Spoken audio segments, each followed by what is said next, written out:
Hello everybody, welcome to What the Flick. I'm Alonso, Duralde, Christy, Lemire, Ben Mankiewicz, talking about the Fifth Estate, which I have not seen, but they have, so I'm going to give it to them.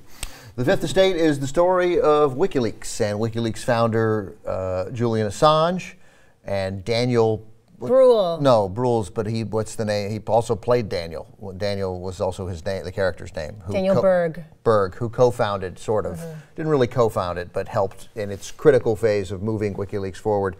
And it sort of starts at the moment of the Bradley Manning, now Chelsea Manning, leak of the information, and then sort of goes back basically, I think, 4 years to where sort of WikiLeaks started making its first dent and changed the way journalism is done. Fire it. Keep shooting. A video was leaked today depicting what appears to be a U.S. military helicopter firing on unarmed reporter. They have an agenda? Truth, justice, the American way. Two people and a secret. The beginning of all conspiracy. If we could find one moral man, one whistleblower, that man could topple the most powerful and most repressive of regimes. Former head of Iceland's biggest bank has been accused of fraud. We took down $1 billion bank. This is crazy.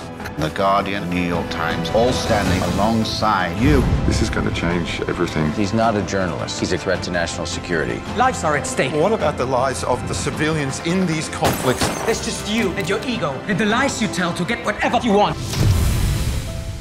If you want the truth, you should seek it out for yourself. That's what they're afraid of. You. So I don't know how you take this story of changing journalism and changing the way information is disseminated, and this amazing moment where we leak all these State Department cables and video and information, the real story, much like the Pentagon Papers during the Vietnam War, that suggests that the Afghan war is not at all going the way the two administrations had said it was going. And there's these big moments, earth-changing moments, and we managed to make a movie that felt super long and dull and just without someone who I could really, I felt like Daniel Brühl was okay to some extent, but he's our conduit. But Benedict Cumberbatch, yes, right? He's everywhere. As Julian Assange, like I mean, he's good. He's and creepy, chilling, man. Yeah. But he's creepy in like the way that the guy with the white hair in the Da Vinci Code was creepy. But he's also an albino member of Opus Dei. Right, but like that's not. I don't want to see a movie about that guy. No. So I don't know. It did not deliver to me, and I was certainly surprised because I thought it would. It felt to me like a very cursory kind of travel log set to techno music. Like now we're in Zurich, and now we're in Stockholm, and now we're in Berlin or whatever. And of course, none of that matters. The scenes, I mean, the movie could have taken place like Social Network in a boardroom. I mean, is the intent just like the extent of their reach at that point, and they're having to go see people in various European cities to get the documents, or is it just it's a montage? But it doesn't matter because one of many montages in the film. Issue is how does the mainstream media deal with it, and that's some of the good stuff there of the Guardian and Der Spiegel and the New York Times trying to work together to figure out how to publish it and their competitiveness. But I mean, they're just going to places and typing faster than. And they slam the laptop down when someone walks in the room. There's a lot of this.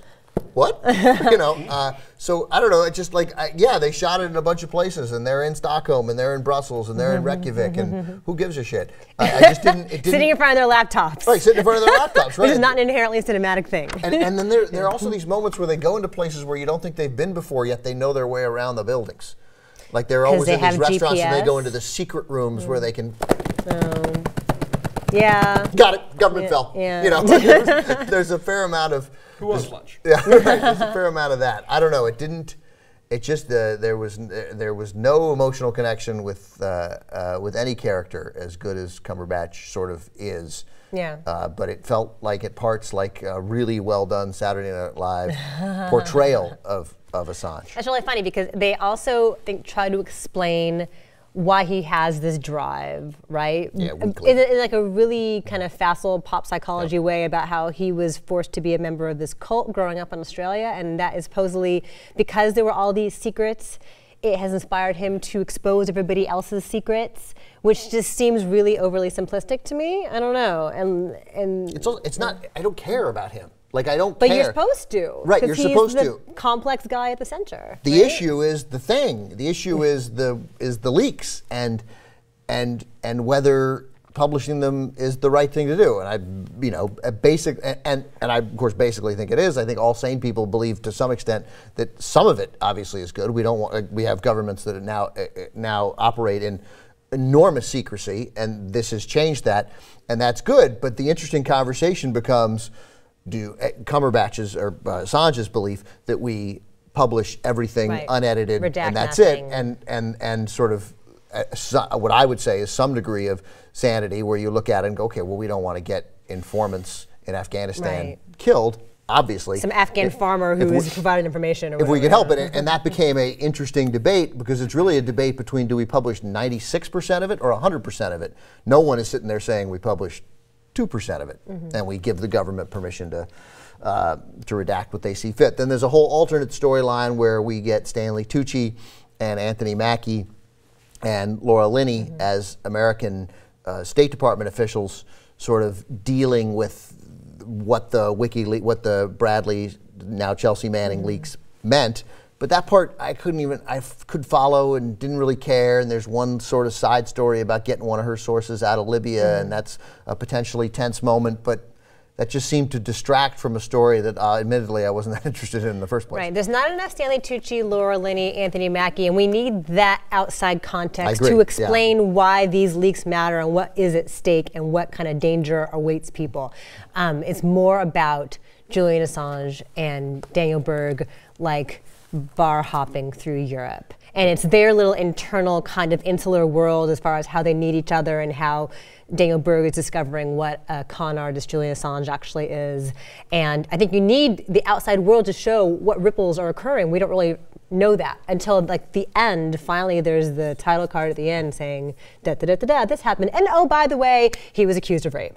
Right, he was accused of rape. Although it's by the way. Right, which is also an interesting thing, because, I mean, obviously, you know, the effort of the governments of the United States and the UK to get Assange are pretty, we know they wanted to, and so are these Swedish charges trumped up? They're not rape charges like we traditionally view rape charges. We won't get into all that, but like, again, that's just sort of, it's thrown in, and then there's some degree of character assassination of Assange, which I don't even disagree with, but I don't think that matters. Like, what matters is what he does. And the existence of WikiLeaks, which, whether Assange goes to jail for 50 years, is still going to be an issue for whoever. There are a lot of people who agree with him.